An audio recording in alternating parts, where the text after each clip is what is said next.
अस्सलाम वालेकुम दोस्तों, welcome back to the next cinema. मैं हूं एहसन शेख और आज हम बात करने वाले हैं डेयरडेविल बॉर्न अगेन के पहले ट्रेलर की, जिसमें एक बड़ा कैरेक्टर वापस आ रहा है। और मैं सोच रहा हूं कि क्या ये सिर्फ शुरुआत है, क्या स्पाइडरमैन इस शो में आ रहा है। चलिए देखते हैं सारे ईस्टर एग रेफरेंस और छोटी छोटी चीज़ें जो आपने ट्रेलर में मिस कर दी होंगी। ट्रेलर में डाइव करने से पहले मैं आपको थोड़ा बैकग्राउंड दे देता हूं कि ये सीरीज़ कहां से छोड़ी गई थी। शायद आपने सिर्फ नेटफ्लिक्स का शो देखा है और आप सोच रहे हैं क्या ये शो अलग है या नहीं। बॉर्न अगेन थोड़ी देर बाद पिक करता है नेटफ्लिक्स सीरीज़ के बाद। इस शो की एंडिंग तब हुई थी जब विल्सन फिस्क जेल गया था, लेकिन जिसे हमने हॉकाई और एको शो में देखा वो रिलीज़ हो गया था।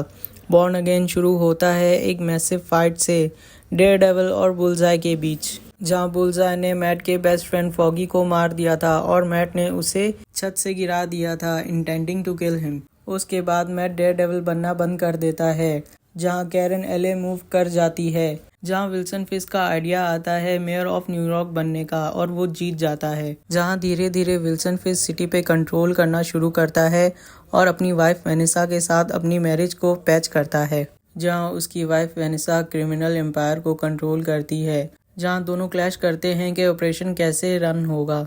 जहां मैट भी फिजियोलॉजिस्ट हेदर के साथ मिलता है, जो एक नया सीरियल किलर मूस का टारगेट बनती है, और मैट मूस को रोकने के लिए वापसी सूट पहनता है और फिस्क की इंसिडेंट का यूज करता है विजिलेंटी को क्रैक डाउन करने के लिए। दूसरा विजिलेंटी व्हाइट टाइगर ए.के. है हेक्टर एलायात, एक कॉप का मर्डर करने के लिए अरेस्ट होता है।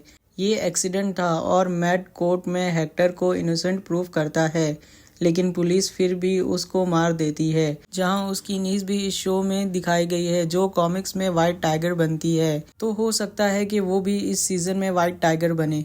विल्सन फिस्क फिर एंटी विजिलेंटी की टास्क फोर्स क्रिएट करता है। ये कॉप्स एक्सट्रीम मेजर यूज करती है और सिर्फ उसके लिए लॉयल है। जहां ये सब मैट और हेदर के बीच में रिफ्ट क्रिएट करता है, जो अब विल्सन के मैरिज की काउंसलर भी है। जहां वो मेयर को सपोर्ट करती है और दोनों का ब्रेकअप हो जाता है।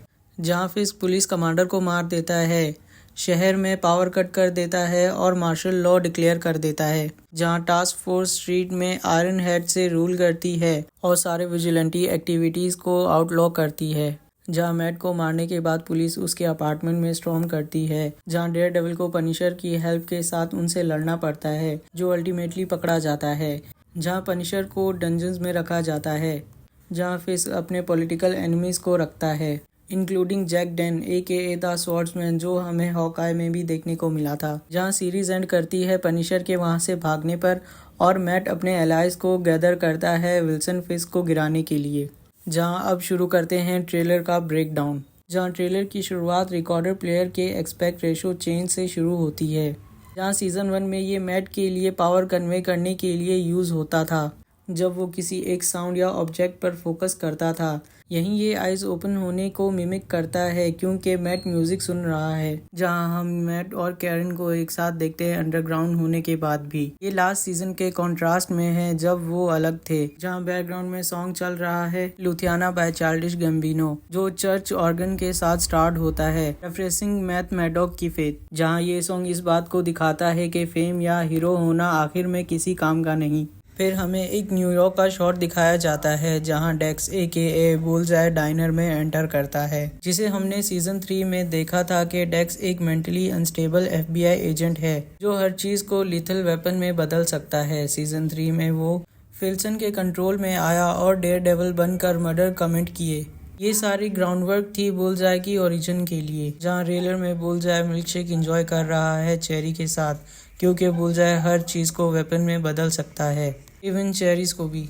फिर टास्क फोर्स शॉट्स ऑर्डिनरी लोगों के साथ इंटरकट्स हैं, शायद प्रोपेगेंडा। जहां बैकग्राउंड में ओबामा स्टाइल फेस पोस्टर्स हैं फोन नंबर के साथ टिप्स के लिए। जहां ये अथॉरिटेरियन प्लेबुक का हिस्सा है। जहां लास्ट सीजन में हमने देखा कि म्यूज ग्राफिटी करता था, अब फिक्स अपनी इमेज कंट्रोल कर रहा है। जहां अगला शॉट मैट और कैरन का है, जो दोनों खुश नजर आते हैं। जहां उसी के साथ विल्सन और वेनेसा का फैंसी डाइनर शॉट्स भी हैं। जहां मैट को अंडरग्राउंड दिखाया गया है और फिस्क को डाइनर में। जहां मैट को अचानक से कुछ सेंस होता है, जहां शायद task force sonic cannon use कर रही है जो कि कैरन नहीं सुन सकती। जिसके बाद मैथ्यू लिलार्ड का कैरेक्टर मिस्टर चार्ल्स इंट्रोड्यूस होता है, एक नया पावरफुल दुश्मन जो फिस्क के पॉलिटिकल प्लान्स के रास्तों में रुकावट बनेगा। जहां एक पोस्टर में हमें ये भी देखने को मिलता है कि मैट मर्डॉक मिसिंग है। शायद डेयरडेविल की सीक्रेट आइडेंटिटी अभी रिवील नहीं हुई, तो हो सकता है कि मैट टास्क फोर्स का टारगेट है। अगला शॉट मैट का है जो कि एक चर्च में रेड लाइट में नजर आता है, लास्ट सीजन का motive of hell versus bright white.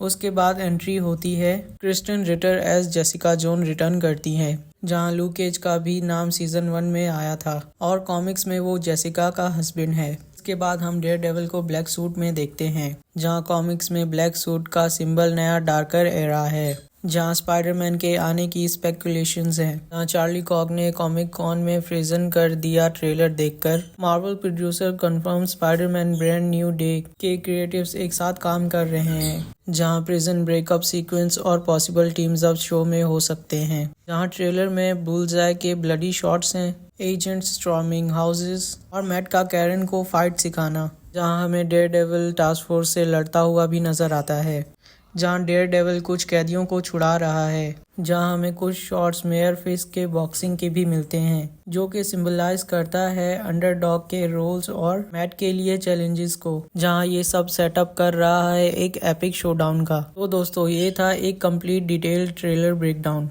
अगर ट्रेलर में कोई चीज़ें मिस हो गई हों तो कमेंट्स में मुझे ज़रूर बताना। और आपको क्या लगता है, क्या स्पाइडरमैन सच में इस शो में आएगा? अपना ओपिनियन नीचे कमेंट्स में शेयर करें।